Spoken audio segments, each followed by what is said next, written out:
Ito, tingnan nyo mga idol ng tunay. Gamit natin si Hanzo. Okay, sisiguraduhin natin mag-SS tayo nang walang makakakita sa atin. Kita nyo, tago-tago na yan ha. Nasa bush tayo habang gumamit tayo ng SS. Okay? Ngayon, pupunta tayo sa Clash. Wawashing-washingin na natin. Wala tayong napalat. So, ibig sabihin, lalayo na tayo. Yan. Tapos, Winter Sport, kita nyo, tinamaan tayo ng Moscovado. Anong ibig sabihin nun mga lodo tunay? Paano niya tayo nakita? Diba? Paano niya tayo nakita mga lodo? Nakakapagtaka lang. No, kahit nga yata kakampi ko, di ako nakikita kung saan ako nagtago nun.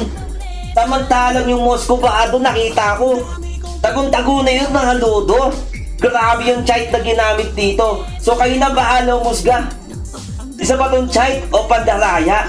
Gumamit yata siya ng map heart. Map heart yata tong si Moscovado. Pero okay lang, walang problema sa akin. Bakit ka mo? Kasi kahit gamitan nyo ako ng chait, no problem, victory pa rin. Wasak ang kalaban, wow, awi! So kayo na bahala mo guys sa batong chait o pandarambo.